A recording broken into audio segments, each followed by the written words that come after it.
Para o lugar que lhe havia sido preparado no deserto, onde seria sustentada durante um tempo, tempos e meio tempo, fora do alcance da serpente. Então, a serpente fez jorrar da sua boca água como um rio para alcançar a mulher e arrastá-la com a correnteza. A terra, porém, ajudou a mulher, abrindo a boca e engolindo o rio que o dragão fizera jorrar de sua boca. O dragão irou-se contra a mulher e saiu para guerrear contra o restante da sua descendência, os que obedecem aos mandamentos de Deus e se mantêm fiéis ao testemunho de Jesus. Oremos mais uma vez. Mais uma vez, Senhor, pedimos que o Espírito Santo do Senhor conduza a nossa mente e o nosso coração na compreensão da Tua Palavra, com o propósito de sermos edificados e termos uma consciência mais larga com relação aos grandes embates, ó Deus, da fé cristã neste mundo, e que, portanto, também dizem respeito a nós. Em nome de Jesus. Amém. Eu quero tratar de um drama cósmico, capítulo 12 do Apocalipse, tratando de um drama que podemos chamar de um drama cósmico. No mundo antigo, meus irmãos, e se você lembra do tempo de escola, e você lembra da matéria de literatura, havia basicamente 3 gêneros literários que se destacavam no mundo antigo, principalmente entre os gregos e os romanos.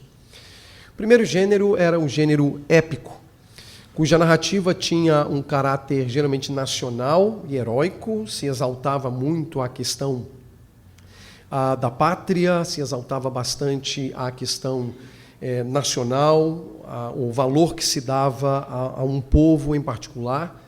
Isso nós vamos encontrar em épicos gregos, vamos encontrar, por exemplo, em um épico português, que são os Lusíadas, que é uma obra que marca a literatura de língua portuguesa. Além do épico, havia também um gênero lírico, cujo objetivo era predominantemente despertar sentimentos bons. Você assistia a um gênero lírico e normalmente ele trazia para as pessoas boas impressões, bons sentimentos, trazia alegria, contentamento. Era uma maneira social de se encontrar algum tipo de mudança de rotina num mundo que era corrido também como o nosso. Talvez não tanto como o nosso, mas corrido. E o terceiro gênero era o drama, cujo objetivo era normalmente aproximar o enredo, por exemplo, das obras, das chamadas realidades do dia a dia, ao ponto de provocar, por exemplo, sentimentos entre os ouvintes ou mesmo entre os assistentes, né? O drama ele tem a capacidade de mexer com as emoções e, normalmente, dependendo do drama que a gente assista em termos de filme, eles são capazes até de nos fazer chorar, dependendo das cenas, dependendo dos episódios. O épico, o gênero épico e o gênero dramático, ou drama, ainda podem ser encontrados hoje, por exemplo, no cinema, no teatro. Não tanto mais o lírico, porque o lírico era muito mais cantado. Mas o gênero épico e o gênero dramático são ainda encontrados hoje no cinema e também no teatro. Por exemplo, a gente pode destacar entre os épicos obras como O Gladiador, filme, O Gladiador, lá do ano 2000, ou O Senhor dos Anéis, 2001, também é um épico, Troia, 2004, 300, 2006. Alguns desses filmes. E no drama nós temos, principalmente para os mais velhos, Poderoso Chefão, 1972, né? Forrest Gump, 1994. Um Sonho de Liberdade, também de 1994. E um que se destacou, mesmo agora, mais recentemente, que é O Resgate do Soldado Ryan, como um drama capaz de fato, mexer com as pessoas que normalmente assistem esses filmes. E, de um modo específico, como nós vamos tratar de um drama cósmico, quero chamar a sua atenção para o drama. O drama ele visava imitar ou representar uma realidade. Por isso que talvez o drama mexa tanto com a gente, porque a gente consegue se projetar no personagem, na personagem principal, por exemplo, de um filme. E a gente sente, de algum modo, as suas dores, a gente sente, de algum modo, as suas alegrias, e nós vivemos ali um turbilhão de emoções, né? À medida que o filme ele vai se desencadeando, as coisas vão acontecendo. E, geralmente, uma questão social é tratada no drama e sempre objetivando mudanças de pensamento, mudanças de comportamento, a profunda reflexão sobre um determinado tema e aquilo que nós chamamos de catarse entre os espectadores, que são os sentimentos, a ebulição de sentimentos que a gente tem e que, como eu disse, em alguns momentos mexe de fato com as nossas emoções. Eu sou uma pessoa fissurada em faroeste. Então, eu amo assistir filme de faroeste. É o meu hobby. Então, segunda-feira, pastor, é minha folga, né? Então, segunda-feira é o dia que eu paro para assistir 2, 3 faroestes. Então, nada me inquieta. Eu paro, eu repouso no meu sofá, dou glória a Deus pelo tempo de descanso e assisto 2, 3 faroestes, né? Faroestes, você vai pensar que é tudo igual. Não é. Não é. Não. Eu discordo completamente. Mas eu lembro que agora, muito recentemente, havia um filme de faroeste, e eu só gosto realmente dos filmes antigos, década de 40, década de 50, década de 60. O que é feito em faroeste do anos 80 para cá não presta, então eu não assisto. Não presta mesmo, eu não assisto. Mas até a década de 70 dá para você assistir. Mas recentemente alguém me falou de um filme que eu nunca tinha visto, e olha que eu assisto há anos. E já assisti alguns filmes ali 10 vezes, né? E não tinha assistido. E ele é um faroeste psicológico, com uma quebra de expectativa impressionante e dramático no final. Para você ter ideia, esse foi o primeiro filme daquela segunda-feira que eu assisti. E eu fiquei tão mal que eu não tive coragem de assistir mais nenhum. Sério. Mas nenhum filme naquele dia. Porque eu terminei o filme mal, afetado emocionalmente com o faroeste que eu assisti. Chamado uma classificação de faroeste psicológico. Isso é o drama. O drama, ele pode provocar esse tipo de comportamento em nós. E a gente sabe bem o que é isso, né? Isso não é uma questão só das mulheres. O homem também chora e diz que é cisco, mas na verdade não é, são lágrimas, porque são afetados emocionalmente quando estão assistindo um determinado filme. Então o drama, ele expõe, de certo modo, uma realidade. Ele traz algum grau de esperança, mas ele também pode trazer um grau de desespero. O drama tem esse papel. Quando a gente lê o capítulo 12 de Apocalipse, e não apenas o capítulo 12, mas se quisermos o combo, capítulos 12, 13 e 14, que perfazem uma espécie de recorte histórico entre a primeira vinda de Nosso Senhor e a segunda vinda de Nosso Senhor, nós vamos encontrar ali bastante drama. Um drama que eu nomeio de um drama cósmico. O Apocalipse, meus irmãos, embora nós tenhamos a tendência de lê-lo cronologicamente, como se os primeiros capítulos contassem os primeiros momentos da história e os últimos capítulos os derradeiros momentos da história, parece estar já assentado que essa não é a melhor maneira de ler o Apocalipse. Na verdade, ali há 7 paralelos em que as histórias são recontadas em perspectivas diferentes. São as mesmas histórias recontadas em perspectivas diferentes. Esse bloco do capítulo 12 ao capítulo 14 seria um desses 7 recortes que nós temos, onde toda a história é contada, desde o aparecimento de Nosso Senhor até a vinda de Nosso Senhor. Então você consegue, nos capítulos 12, 13 e 14, cobrir toda a história numa outra perspectiva. Porque antes do capítulo 12 há outros capítulos que têm recortes históricos, e depois do capítulo 14 você tem capítulos que têm outros recortes históricos. Mas o fato é que cobre toda a história.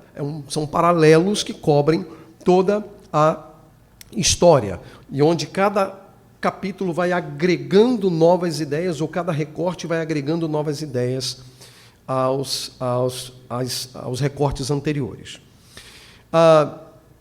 Isso quebra um pouco a expectativa de uma leitura cronológica do Apocalipse, né? Onde a gente tem a tendência de fazer assim: nós estamos em que capítulo do Apocalipse? O que a gente está vivendo está onde? Está no capítulo 18, a gente já está no capítulo 19, então quer dizer que Jesus está voltando? Vai acontecer a qualquer momento? Bom, eu espero que sim. Eu gostaria até que ele interrompesse a minha fala agora, né? E que ele voltasse, eu ficaria muito feliz. Mas, por enquanto, não ouvi trombeta tocar, então vamos seguir. Gostaria que ele voltasse agora. E sabemos que ele vai voltar. Quando? Nós não sabemos. Mas nós temos essa mania e essa tendência de tentar encontrar qual o momento da história que nós estamos vivendo. Isso é parte da nossa própria natureza. Mas ao chamar a sua atenção para o capítulo 12, eu quero considerar exatamente essa questão dos embates e batalhas espirituais que nós temos dentro de um recorte, dentro de uma perspectiva, como se fosse a visão fosse de cima. E um pouco diferente da que nós vimos em Paulo. Paulo ele tem a visão de alguém que está no contexto da batalha. Ele está vivendo a batalha, que foi a exposição do texto numa primeira fala. Já agora é a visão que vem de cima, é alguém que está contemplando algo. Esse alguém, obviamente, é João. Deus está dando a João essa capacidade de poder ver os desdobramentos da história, de olhar, de ter uma percepção distinta da de Paulo, por exemplo. É mais ou menos como se você fosse convidado a visitar a floresta amazônica. Você tem duas maneiras de conhecer a floresta amazônica. Você entra numa rabeta, né, numa pequena embarcação, e você passeia pelos braços dos rios que ali existem, você vai vendo as grandes árvores, você vai vendo alguns animais, vai vendo a fauna de um modo geral, a flora de um modo geral, e você vai tendo uma percepção interna da floresta. Mas uma outra maneira é você pegar um avião, um monomotor, por exemplo, e sobrevoar a floresta amazônica. É óbvio que a visão de quem está na rabeta é diferente da visão de quem está sobrevoando. E também a visão de quem está sobrevoando é diferente da visão de quem está na rabeta. É como se o texto de Efésios nós estivéssemos sentados na rabeta e lá estivéssemos contemplando o cenário da batalha espiritual in loco.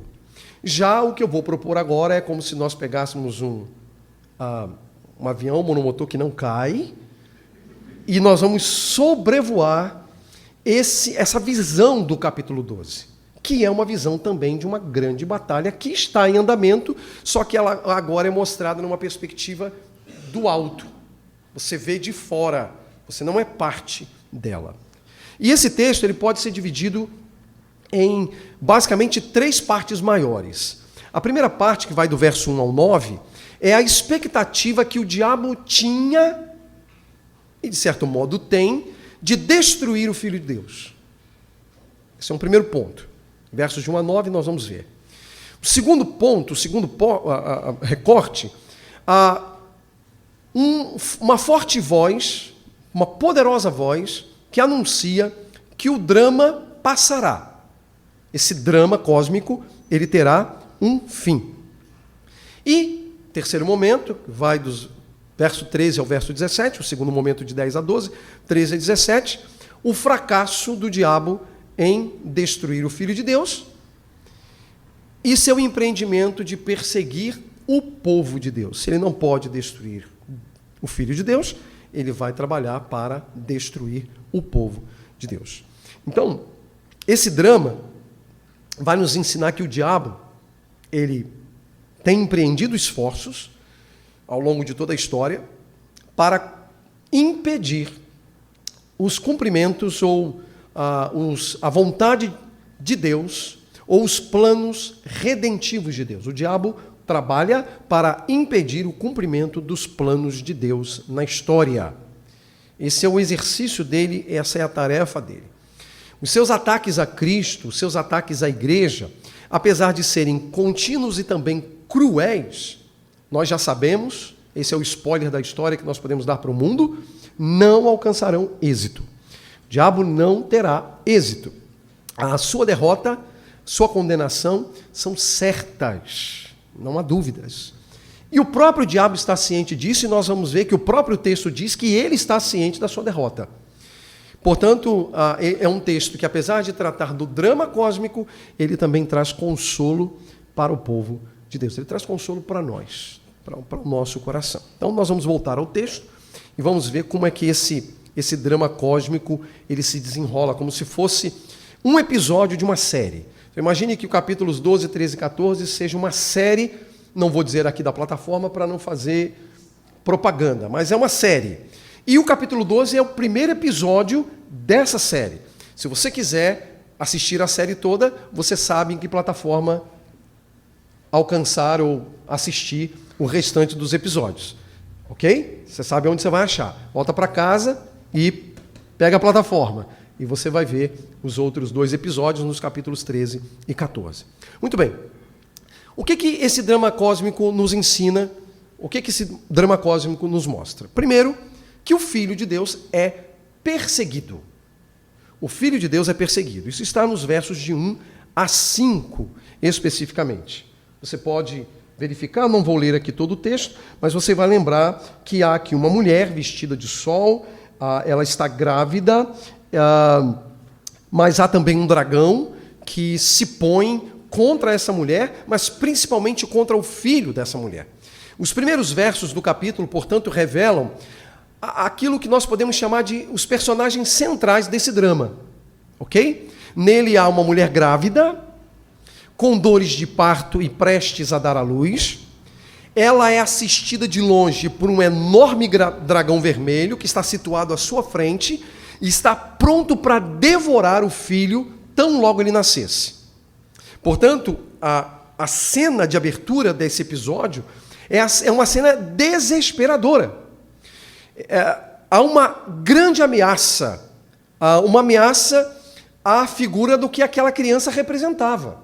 Você tem uma mulher grávida e à frente dela, esperando ela dar à luz para que esse dragão, então, engolisse, devorasse essa criança. Essa é a cena de abertura desse episódio. Detalhe importante é que o cenário é o céu. E essa mulher é apresentada como se fosse um sinal extraordinário. A maneira como ela é descrita é uma maneira extraordinária. Ela está vestida do sol. Ela tem a lua debaixo dos seus pés. Ela tem uma coroa de 12 estrelas sobre a sua cabeça. Ela, inclusive, lembra o sonho que José teve. O sonho de José, podendo até ser uma espécie de metáfora para o povo de Deus que descendia dele. O capítulo 37 de Gênesis vai falar sobre isso. Você lembra? José tem um grande problema com seus irmãos e, de certo modo, com seu pai e com sua mãe, porque os sonhos deles eram sonhos bem estranhos. E quando ele sonha de que o sol, a lua e as estrelas se curvariam diante dele, todo mundo fala, você surtou, não faz o mínimo sentido, como é que a sua mãe, como é que eu vamos nos curvar a você? Bom, a história desdobra e a gente sabe como é que isso acontece, né? Ele é vendido, traído pelos seus próprios irmãos, Deus o leva para o Egito, lá Deus o engrandece, ele se torna um homem poderoso, importante e que salva a família. É a mesma ideia. E ali estava a representatividade do próprio povo de Deus, porque, observem, os seus irmãos perfaziam, com exceção de Levi, 10 tribos das 12 tribos, porque as outras 2 eram os seus filhos, Efraim e Manassés. Daí os 12 tribos de Israel, que é uma metáfora para o povo de Deus. Portanto, a ideia aqui que João está apresentando é também a ideia de uma metáfora do povo de Deus. E a gente não pode esquecer, levando-se em consideração o contexto do Apocalipse, que, claro, o povo de Deus é ainda mais amplo que apenas os judeus, as 12 tribos, porque hoje, pela promessa feita a Abraão, em Cristo, no descendente de Abraão, seriam benditas todas as famílias da terra. A razão por nós estarmos aqui nesta manhã. Não fosse a promessa de Deus feita a Abraão, nós não teríamos esperança. Por que temos esperança? Porque Deus prometeu a Abraão e cumpriu em Cristo. Então, Cristo veio e em Cristo são abençoados todas as famílias da terra. Não só judeus, mas também gentios. Então, judeus que creem em Jesus e gentios que creem em Jesus fazem parte deste povo de Deus, fazem parte desse grande povo do Senhor, um grande povo que Deus tem estabelecido. A gente pode perguntar, mas quem seria essa mulher, né? Tem algumas possibilidades, né? É Maria? Não, não é Maria. Aqui é uma metáfora do povo de Deus, aqui não é uma exaltação à pessoa de Maria. Por mais que Maria fosse uma pessoa de fato importante, ela é a mãe do Salvador, né? Ela é a mãe do nosso Redentor, ela era uma mulher cheia de graça, era uma mulher gentil e cheia de bondade, não à toa foi escolhida por Deus para ser a mãe de Jesus Cristo, mas o texto não está falando de Maria. Na verdade, é como se o filho descendesse daquilo que é representado como o povo de Deus. Por que o filho vem? Mateus diz isso. Ele veio para salvar o seu povo dos seus pecados. Então, ele vem por causa do povo. Ele vem por causa de judeus e ele vem também por causa de gentios. Esta é a realidade. E judeus e gentios que creem fazem parte da igreja. Então, não pode ser Maria. A ideia é, de fato, o povo de Deus. O povo de Deus representado ali na pessoa desta mulher gloriosa que aparece aqui. Ela está grávida. E esse filho vai nascer.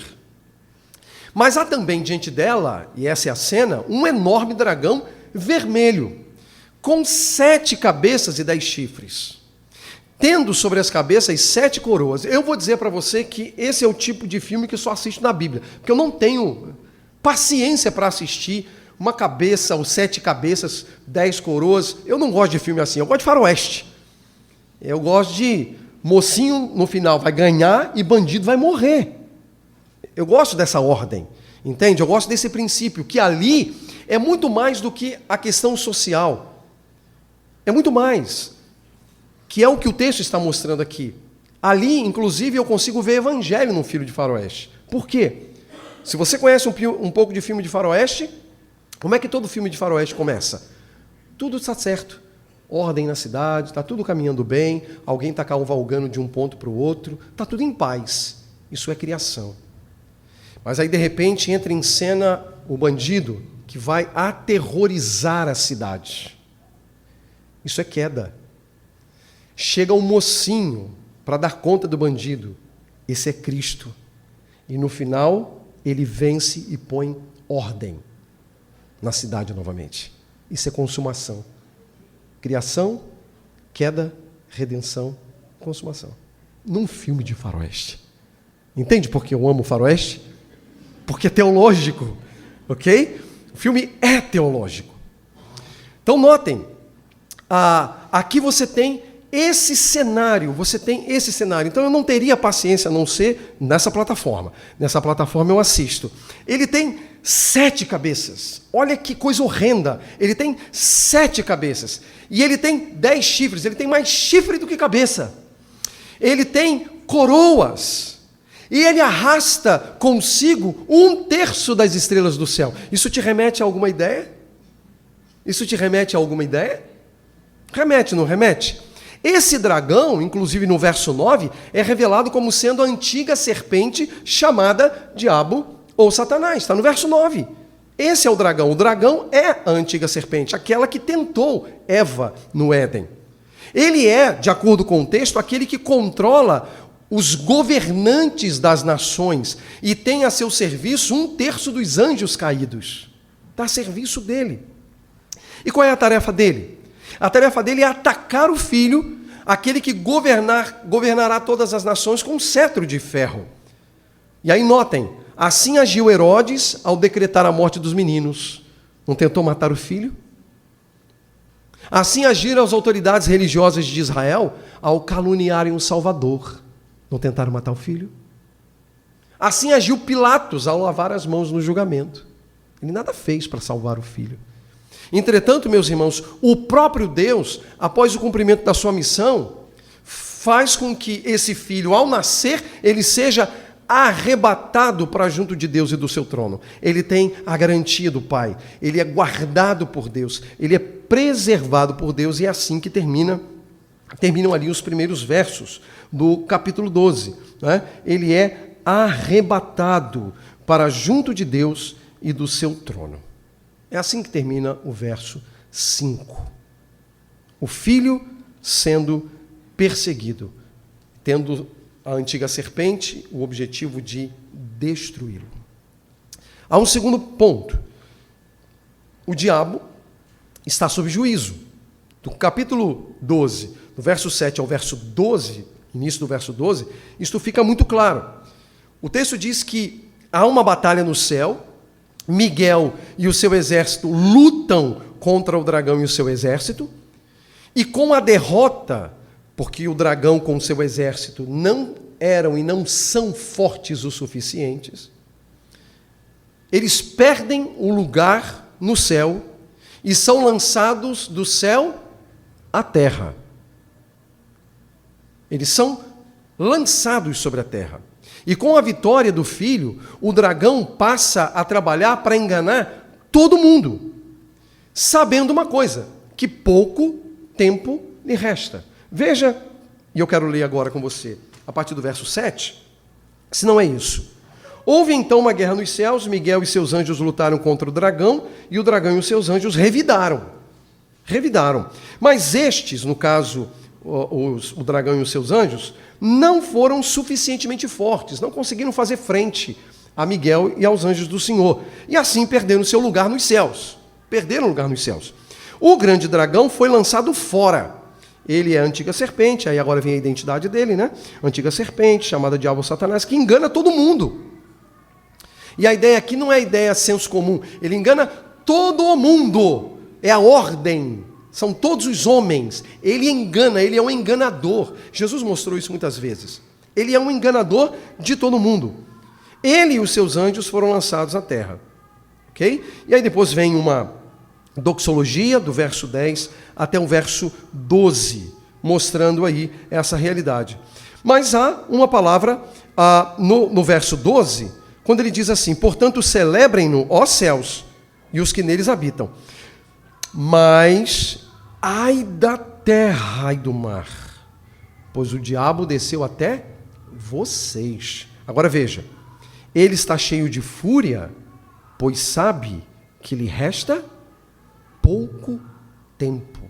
Então, o diabo sabe o tempo que ele tem. E é pouco tempo. Ele está ciente disso.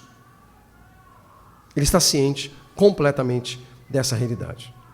Fato é que o juízo, meus irmãos, sobre o dragão e o seu exército, trazia consigo a boa notícia do governo de Cristo sobre as nações e a condenação do acusador dos servos de Deus. Ele será condenado.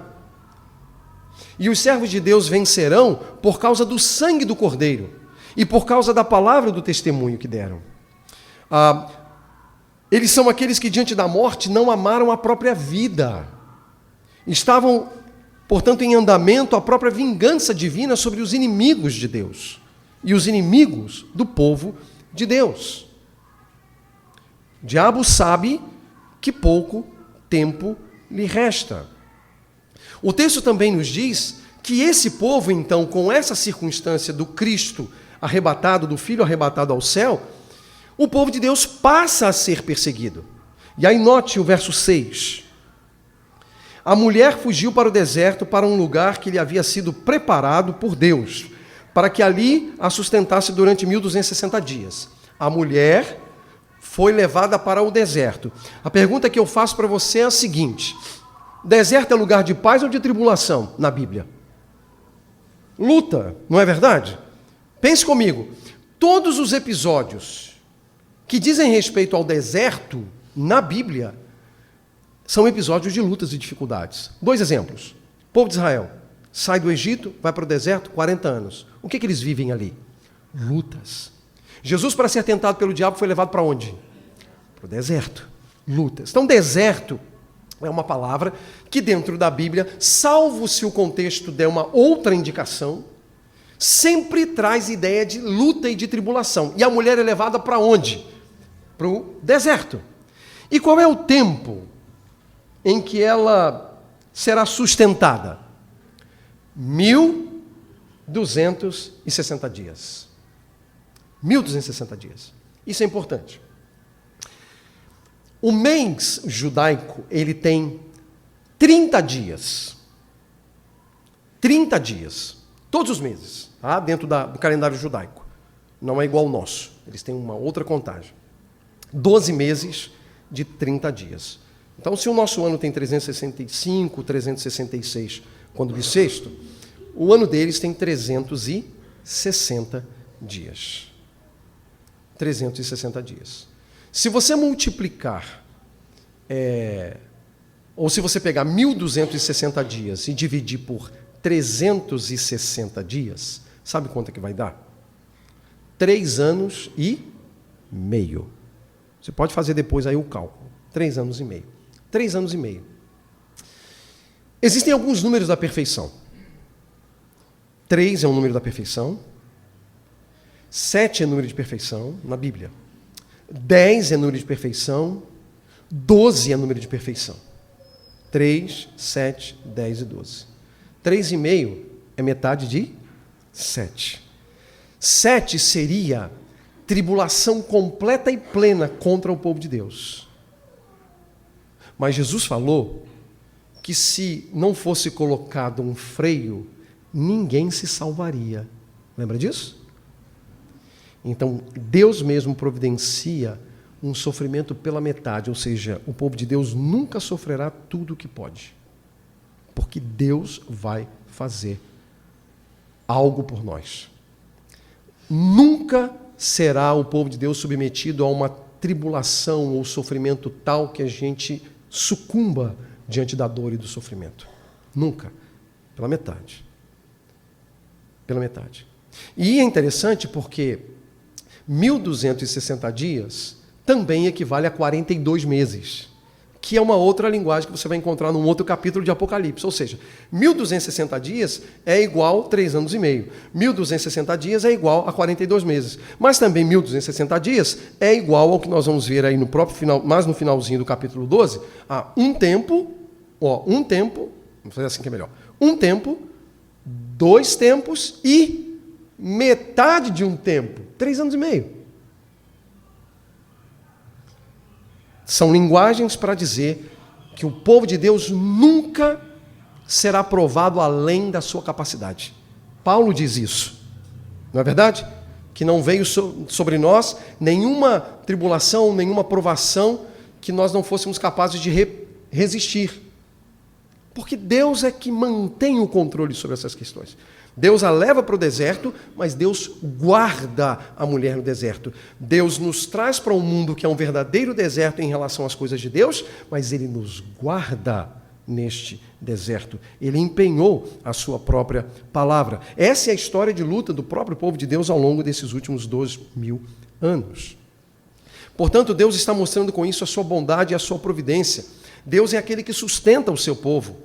E esse povo é levado ao deserto. Esse lugar, diz o verso 6, é um lugar preparado pelo próprio Deus. Deus preparou esse lugar para o povo dele, e que ilustra os tempos difíceis pelos quais, eventualmente, a igreja passa. De tempos em tempos, a igreja vive lutas, mas não são lutas que tenham o poder e a capacidade de derrotar a igreja. A igreja ela se mantém por causa do cuidado e do amor de Deus pelo seu próprio povo. Então, a bondade divina, ela também é vista nesse comportamento do mundo, né? Diante das realidades que a gente vive.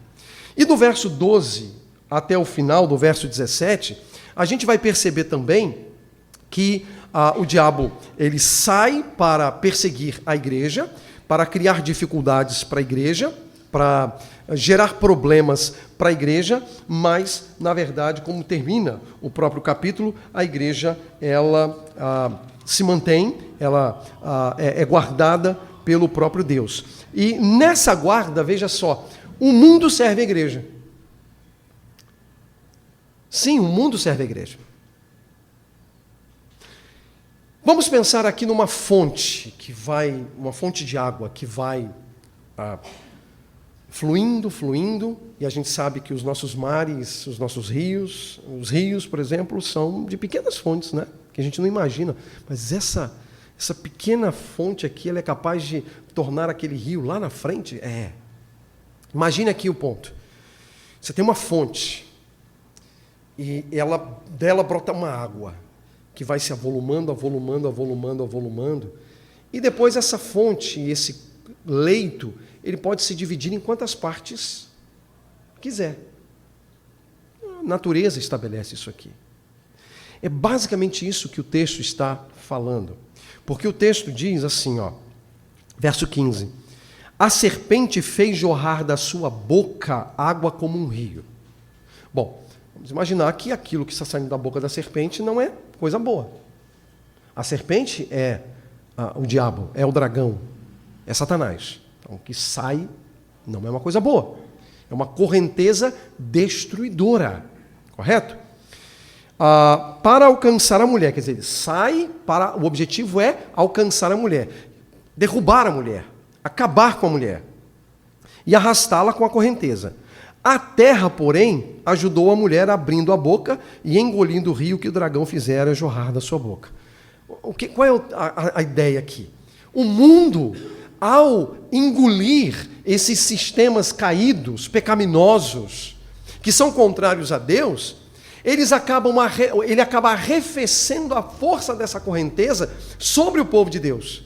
Isso não significa que a gente não sofra com os efeitos dessa correnteza, mas força maior está sobre o mundo, porque o mundo jaz no maligno.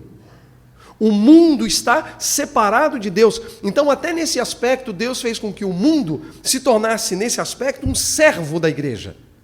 Porque eles engolem tudo. Eles engolem tudo. Mas nós não. Se estamos em Cristo, nós não. Eles fazem o papel para a gente. Por isso que eles são solícitos para as coisas do diabo. Veja o mundo que a gente vive. Irmãos, quanta perversidade, quanta maldade, quantas ideias truncadas, quantas coisas esquisitas, quantos ensinos esquisitos, quantas ideologias esquisitas. E o mundo gosta. O mundo se delicia. Eles estão felizes e estão tentando impor sobre nós ideias que se assemelham às ideias deles. Meus irmãos, por causa de Jesus nós estamos livres. Livres disso. Por isso que Paulo falou, e nós podemos falar com alegria, que nada nos separará do amor de Deus que está em Cristo Jesus, nosso Senhor. Nem a vida, nem a morte, nem anjos, nem demônios, nem principados, nem potestades, nem a nudez, nem o perigo, nem a espada, nada. Nada. Engolem com facilidade quem não está em Cristo, mas quem está em Cristo está guardado. Ele nos trouxe para o deserto, mas vai nos guardar durante os 1260 dias, que não são literais, é apenas uma metáfora para mostrar que nós nunca padeceremos tudo o que poderíamos, porque Cristo sai em nosso favor. Ele guarda o seu povo. Por isso nós podemos ter a certeza de que aquele que começou a boa obra vai completar. Ele não é apenas o autor, ele é o consumador da nossa fé. Ele não é apenas o alfa, ele é o ômega. Ele não é apenas o princípio, ele é o fim. Ele é o primeiro e o último. E nós temos em Cristo total garantia. Essa é a convicção que a gente tem. Essa é a certeza que a gente tem. Que nada é capaz de nos separar do amor de Deus que está em Cristo Jesus. Porque nós somos bons? Não. Porque nós somos espertos? Também não. Porque somos inteligentes? Também não. Mas porque Jesus nos ama. E Ele cuida do seu povo. Então, eu disse no início, o capítulo 12 é um capítulo que ele começa trágico. Ele não termina cômico, mas ele começa trágico. É um dragão querendo engolir uma criança que nem nasceu. Mas essa criança nasce, é arrebatada para junto de Deus. A mulher é livrada, ao ser mandada para o deserto, ela é livrada. E lá no deserto Deus guarda o seu povo, e é isso que Deus está fazendo com a gente hoje. Ele continua guardando a gente. Talvez a gente não tenha a clareza disso, a gente não consiga perceber, mas Deus está cuidando da gente. Porque, meus irmãos, nós não estaríamos em Cristo e não estaríamos aqui se Deus não nos guardasse. Nós já teríamos tropeçado e caído no meio do caminho, como muitos tropeçaram e caíram e ficaram pelo deserto. Lembra a história do povo de Israel no Egito? Quantos ficaram pelo deserto? Aliás, toda aquela geração que saiu sequer entrou, com exceção de Josué e Calebe. Não é? Com exceção. Muitos ficaram pelo caminho. E, infelizmente, muitos ficaram pelo caminho. Não porque eles eram salvos e perderam a salvação, não, é porque eles nunca pertenceram a Jesus. Nunca pertenceram. Eram maquiagens. Eram reboco sobre reboco, que com o tempo cai e mostra o que é. Porque os que estão em Cristo, os que estão em Cristo, jamais perecerão. Os que estão em Cristo jamais perecerão. Ninguém pode arrebatar-nos das mãos de Jesus. Irmãos, não tem diabo que nos tire das mãos de Jesus. Não tem. Porque para tirar tem que ser mais forte. Quem é mais forte que nosso Senhor? Quem se compara ao Senhor da glória? Aquele que veio, viveu entre nós com glória, com honra, com majestade, com poder, com autoridade, que se humilhou, que morreu, que ressurgiu para que nós tivéssemos vida e estivéssemos aqui. Quem se compara a Jesus? Quem pode arrancar-nos das mãos dele? Ninguém. Estamos em batalha? Sim, estamos. Mas quem poderá nos separar desse amor? Quem poderá nos tirar das mãos do Pai e do Filho? Ninguém. Estamos seguros. E a obra que ele começou, ele vai terminar, porque ele não é homem e nem filho do homem para mentir. Ele cumpre o que ele faz, o que ele fala. Deus age dessa forma. Estamos em batalha, sim. Mas ele mantém a sua palavra. Então a gente tem essa certeza, tem esta convicção de fato no coração. E eu termino com algumas aplicações breves. Primeiro, irmãos, isso não significa que a gente deve ignorar as astutas ciladas do diabo. Não, não vamos ignorar. O diabo é astuto. Ele é astuto. E ele vai empreender os esforços para nos separar, nos distanciar, nos levar a praticar aquilo que não honra a Deus, ou deixar de praticar aquilo que honra a Deus. Ele vai trabalhar, e ele tem trabalhado, e eu não preciso aqui ficar gastando saliva com vocês, porque vocês sabem das lutas que vocês enfrentam para se manterem diante do Senhor, não é verdade? Todos nós temos lutas, todos nós temos dificuldades, a todo tempo nós estamos sendo seduzidos por situações, por circunstâncias, por pecados. Isso é fato. Entretanto, nós temos que lutar, revestirmos-nos da armadura, da planópia de Deus, e seguimos em batalha. Não ignoremos as astutas ciladas do diabo. Ele está operante e ele é poderoso. Ninguém pode sozinho contra ele. Eu não posso, você não pode. Nós temos Cristo, que nos toma nas mãos e nos guia, e nos guarda e nos leva. Ok? Não ignoremos as astutas ciladas do diabo. Segundo, irmãos, o mundo não acabou e nós temos desdobramentos à frente. Há desdobramentos históricos à frente. E a igreja deve estar preparada para dias ainda mais difíceis. A igreja precisa estar preparada para dias ainda mais difíceis. O problema da turma de batalha espiritual por aí é ficar procurando demônio atrás de poste. E aí o demônio tem a capacidade de fazer com que a gente perca a visão do todo para ficar olhando atrás de poste. Atrás do todo, meus irmãos, olha, tem muita coisa acontecendo e tudo está colaborando para esse cenário de luta e dificuldade pela qual a igreja passará. Por isso, até eu diria que toda igreja, e essa é uma questão com a qual eu tenho lidado interiormente, como pastor de uma igreja local, mas toda igreja precisa ser preparada para se tornar uma instituição à prova de perseguição. Nós temos que preparar a igreja para que ela se torne uma instituição à prova de perseguição. Porque, meus irmãos, ela chegará. Não sei quando, não sei se ainda verei, não sei se isso virá na geração dos meus filhos ou se virá na geração do meu neto. Eu não sei. Eu não sei. Mas, meus irmãos, vai vir. Isso vai chegar. E nós precisamos trabalhar para que a igreja tenha condições de lidar com todo esse cenário de luta e de dificuldade. Que Deus nos deu uma genética, um DNA à prova de perseguição, é fato. A igreja tem um DNA, uma genética à prova de perseguição. Isso é fato. O que nós precisamos fazer é ressaltar esses aspectos no contexto da igreja, porque a gente esteja pronto. Porque vai chegar. Ninguém imaginaria que o Brasil estaria vivendo o que está vivendo há 20 anos atrás. Onde em alguns lugares os cristãos têm que ser silenciados. Não podem falar de Cristo. Eu tenho em nossa igreja uma irmã, uma ovelha, que foi silenciada durante os seus 4 anos de jornalismo. Ela não podia falar. E o negócio chegou a uma gravidade tão grande porque ela falava, que houve um boicote da turma com professores assinando, pedindo para que ela não se formasse junto com a turma. Porque ela testemunhava de Cristo. Pois ela formou. Continuou fiel a Cristo. Mas o mundo trabalha para silenciar. O mundo trabalha para nos acovardar. Mas, meus irmãos, a gente não tem que ter medo. Porque diz a Bíblia, maior é o que está em nós, não é isso que a Escritura diz? Do que o que está no mundo. Pronto.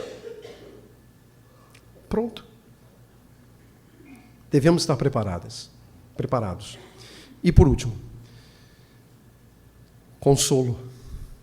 A igreja deve confiar naquele que a sustenta por 1.260 dias, por 3 anos e meio, por 42 meses, ou por um tempo e tempos e metade de um tempo. Deus tem o seu povo nas mãos. Ele cuida do seu povo. Ele guarda do seu povo. E esse povo vai triunfar. Para a glória de nosso Senhor Jesus. Ele vai triunfar. O mundo quer que o desfecho dessa grande série e do último episódio dessa grande série seja de acordo com ele. Mais ou menos como alguns anos atrás a Rede Globo fez. Dava aos espectadores o direito de escolher o final, lembra? Você tinha lá um episódio e no final, por votação, você escolhia qual final que você queria que tivesse. Aí, o final que ganhasse, a Globo exibia, no último bloco do episódio. Meus irmãos, não vai ser isso. O final do filme está definido. O bandido do faroeste vai ser preso. Vai ser lançado no lago de fogo e enxofre. E Cristo, que hoje é o Cordeiro que salva todo o que crê, virá como leão da tribo de Judá e vai governar sobre tudo e sobre todos. E nós, juntamente com Ele. E pelos séculos dos séculos. Convicção que temos em Cristo, convicção que temos no Evangelho. Estamos num verdadeiro drama cósmico, mas fique tranquilo, a gente já sabe qual é o fim. E vai ficar tudo bem. Vamos orar? Obrigado, Senhor, pela Tua bendita palavra, pelas orientações que encontramos nela. Que o Senhor encoraje a nossa mente, o nosso coração a mantermos-nos fiéis a Jesus Cristo em todas as coisas, fazendo a Deus a Tua obra, amando o Senhor sobre todas as coisas, vivendo para o Senhor sobre todas as coisas, honrando o Teu nome em toda e qualquer circunstância. Se o Senhor reserva para a nossa geração tempos de lutas maiores do que já temos enfrentado, que o Senhor prepare a nossa mente, o nosso coração e nos ajude para que não sejamos instrumentos para maldizer o Evangelho, mas ao contrário, instrumentos em Tuas mãos para a glória de Cristo. Guarda o Teu povo, ajuda os Teus servos, encoraje os nossos corações. Em nome de Jesus. Amém. Amém. Obrigado, irmãos.